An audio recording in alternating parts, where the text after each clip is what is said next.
Hello and welcome to health insight. আমি ধ্রুব। আজকে একটা বিশেষ সমস্যা নিয়ে আমরা আলোচনা করব।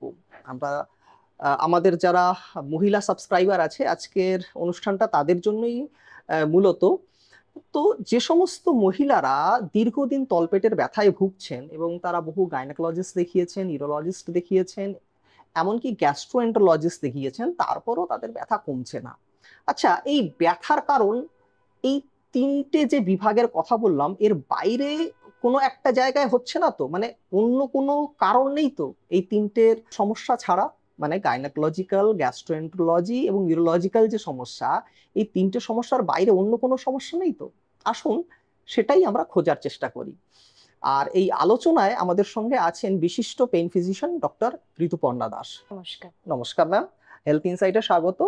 মহিলাদের তলপেটে ব্যথা, এটা একটা ভীষণ কমন একটা সমস্যা। বেশ কিছু গাইনোকোলজিক্যাল সমস্যা তো থাকে, এছাড়াও আরো অনেক রকম সমস্যা থাকে যে কারণে মহিলাদের পেটে ব্যথা হয়। তো আমার প্রশ্ন থাকবে যে মহিলাদের পেটে ব্যথা হওয়ার কি কি কারণ থাকতে পারে? অলরেডি আপনি বললেন যে গাইনোকোলজিক্যাল সমস্যা হচ্ছে একটা ইম্পর্টেন্ট কজ।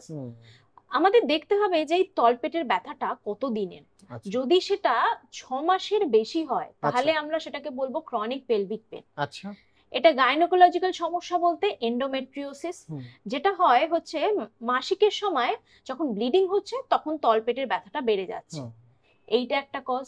Very common. যাদের ভেরি কম, যাদের হচ্ছে ধরুন পেলভিক ইনফ্লামেটরি ডিসঅর্ডার পিআইডি আছে, ঠিক আছে, তাদেরও এই বিভিন্ন সময়ে পেটে ব্যথাটা হয়। ইনফেকশনের কারণে হতে পারে বা যে কোনো কারণে হতে পারে, এই ব্যথাটা হতে পারে। যাদের ইউটেরাসে টিউমার আছে, মানে বিনাইন টিউমার, মানে ম্যালিগনেন্সি নয়, বিনাইন টিউমার যেটাকে আমরা ফাইব্রয়েড বলে থাকি, সেক্ষেত্রেও কিন্তু এরকম দীর্ঘদিনের তলপেটের ব্যথা থাকতে পারে। তো এরকম বিভিন্ন গাইনোকোলজিক্যাল কজ হয়। তো আমাদেরকে যে কোনো একটা গাইনি ডাক্তারকে দেখিয়ে এই কজগুলো রুল আউট করতে হবে যে এই কারণে হচ্ছে কিনা। আচ্ছা, যদি আমার গাইনিক কজ যদি না থাকে তাহলে এবার আমাকে ভাবতে হবে যে কোনো ইউরোলজিক্যাল কজ আছে কিনা। মানে আমাদের ইন্টারস্টিশিয়াল সিস্টাইটিস, মানে মূত্রনালী যে সেটার ইনফ্লামেশন হচ্ছে, মানে ইউরিনারি ব্লাডারের ইনফ্লামেশন। তো সেক্ষেত্রেও আমাদের কিন্তু এই দীর্ঘদিন ধরে তলপেটে ব্যথা থাকতে পারে। আর এটা ছাড়া আরো কজ হতে পারে হচ্ছে গ্যাস্ট্রোইন্টেস্টিনাল কজ। মানে ধরুন যাদের ইনফ্লামেটরি বাউল সিনড্রোম আছে, মানে কখনো কখনো খুব পটিটা একদম টাইট হয়ে যাচ্ছে, কখনো কখনো লুজ টুল হচ্ছে, মানে কনস্টিপেশন ডায়রিয়া অল্টারনেট করে করে হচ্ছে, ঠিক আছে, মানে বাওয়েল হ্যাবিটটা ঠিক নেই।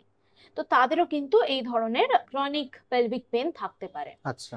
তো যাদের এরকম ধরনের সিমটম সাইন থাকবে, তো তাদের সেই রকম ধরনের স্পেশালিটি ডাক্তারবাবুকে দেখাতে হবে। আচ্ছা।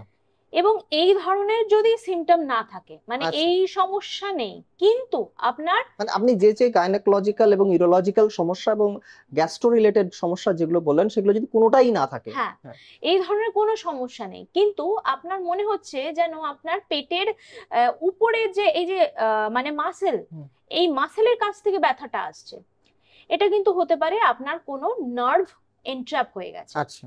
কোনো নার্ভ যদি কম্প্রেশন হয় কোনো কারণে, সেই ক্ষেত্রে কিন্তু এই ধরনের ব্যথা হতে পারে।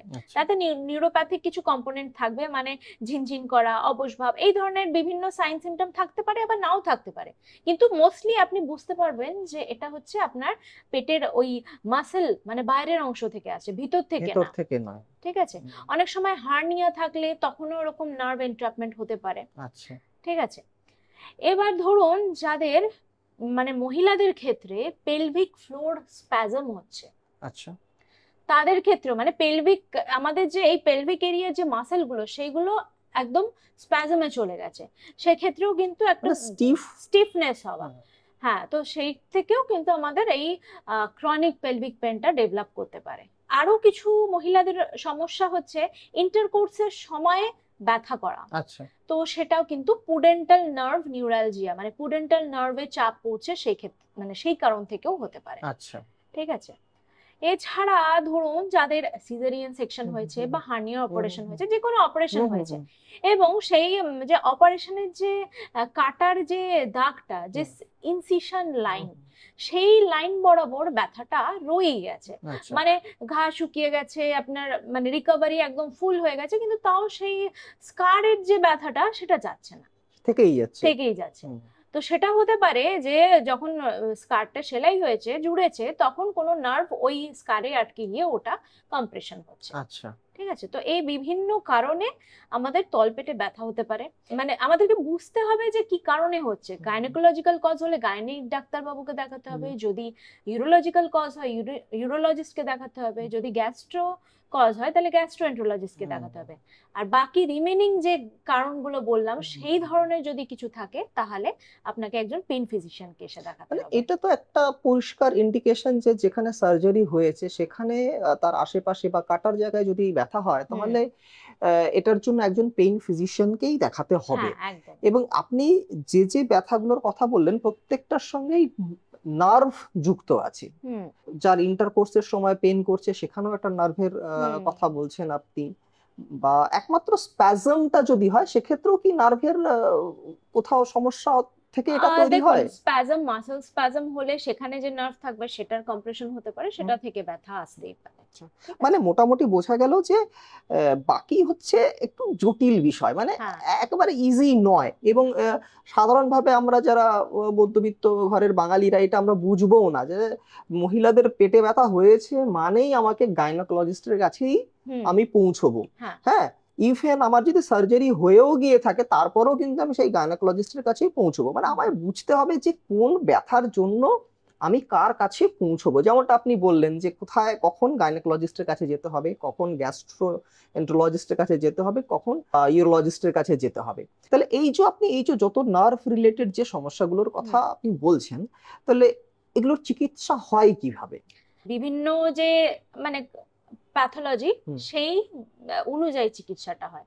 যদি বলেন যে ওই হুম, স্কার টিস্যুতে যদি কোনো নার্ভ আটকে গিয়ে থাকে, হুম, তাহলে যেটা আমরা করে থাকি হচ্ছে হাইড্রোডিসেকশন। মানে হচ্ছে এক ধরনের ব্লকই বলতে পারেন, ব্লক বলবো না, মানে ওই নার্ভটাকে বেসিক্যালি আমরা ওই জায়গায় হচ্ছে, হাইড্রো মানে হচ্ছে জল, হুম, আর ডিসেকশন মানে হচ্ছে ছাড়ানো, হুম, হুম, যদি আমরা বাংলায় হুম, ভেঙে নিই। হুম, হুম। তো ওই নার্ভটাকে ওখানে গিয়ে আমরা আস্তে আস্তে ছাড়িয়ে দিই। মানে আচ্ছা, আচ্ছা। ইউএসজি মেশিনে দেখে আস্তে আস্তে ওই জায়গাটা আমরা ওই হুম, নার্ভটাকে ছাড়িয়ে দিই। আচ্ছা। তো এতে ব্যথাটা আস্তে আস্তে কমে আসে। ঠিক আছে। এইটা তো মানে ইউএসজি মেশিন সাধারণত ডায়াগনস্টিক সেন্টার্স যেগুলো থাকে তো সেগুলোতে কি নার্ভ দেখা যায় নাকি একটা special type of USG machine লাগে এটার জন্য? ইউএসজি মেশিন যেগুলো নর্মাল সেন্টারে থাকে সেগুলোতে দেখা যায়, কিন্তু এই ইউএসজি মেশিন গুলো আরেকটু হাই রিজলিউশনের হয়, আচ্ছা, আচ্ছা, আচ্ছা। যাতে নার্ভটা আরো ভালো করে দেখা হুম, যায়। হুম, তো মানে সব ইউএসজি মেশিন নর্মাল ইউএসজি মেশিনে নাও হতে পারে, একটু হায়ার রিজলিউশন যেটার ক্ল্যারিটি ভালো হুম, সেইগুলোতে আমরা এই জিনিসগুলোকে মোস্টলি করে থাকি। আচ্ছা। এটা তো গেল স্কারের ক্ষেত্রে। হুম। যদি এবার স্প্যাজমের ক্ষেত্রে? স্প্যাজমের ক্ষেত্রে ফার্স্ট অফ অল হচ্ছে কিছু কনজারভেটিভ, মানে হচ্ছে হুম, কিছু লাইফস্টাইল মডিফিকেশন, কিছু পেলভিক ফ্লোর রিল্যাক্সিং এক্সারসাইজ আমাদের করতে হবে।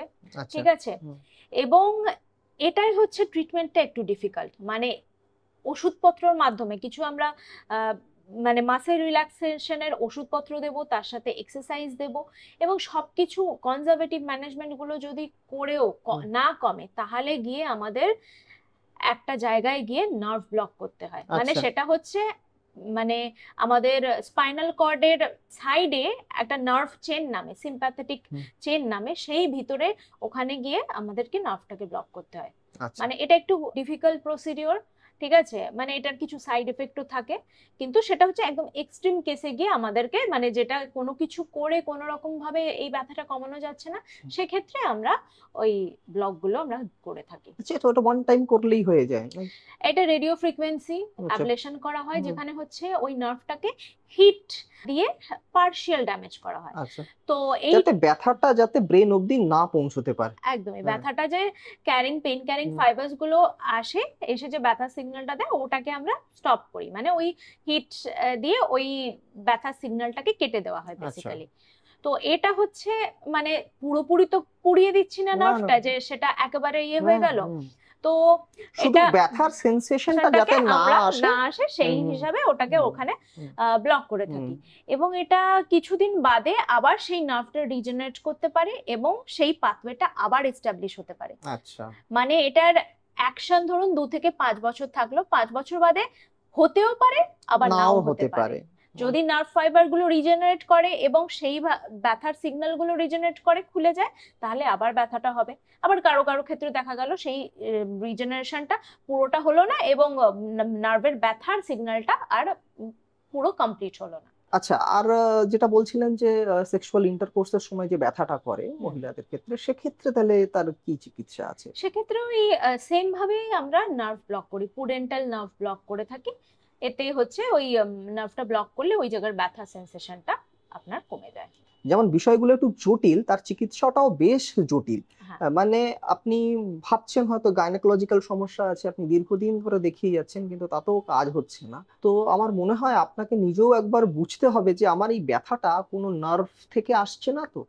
তো যদি এরকম মনে হয় তাহলে আমার মনে হয় আপনারা একজন পেইন ফিজিশিয়ানের কিন্তু পরামর্শ অবশ্যই নেবেন। তাহলে যে সমস্ত মহিলারা অনেক দিন ধরে বিভিন্ন গাইনোকোলজিস্টকে দেখিয়ে বা গ্যাস্ট্রোএন্টারোলজিস্টকে দেখিয়ে বা ইউরোলজিস্টকে দেখিয়েও ব্যথা কমছে না, এবং আপনারা বুঝতে পারছেন যে আপনারও সার্জারি হয়েছিল বা ইন্টারকোর্সের সময় আমার ব্যথা হয়, বা কোথাও আমার তলপেট স্টিফ হয়ে আছে বা স্প্যাজম, যেটাকে ম্যাম বললেন, সেরকম যদি আপনাদের কোনো সমস্যা থাকে তাহলে আমার মনে হয় একজন পেন ফিজিশিয়ানকে দেখিয়ে নেওয়াই ভালো। কারণ তাতে আপনার রোগটা তাড়াতাড়ি সারবে। আজ এ পর্যন্তই, আবার দেখা হবে অন্য কোনো দিন অন্য কোনো এপিসোডে।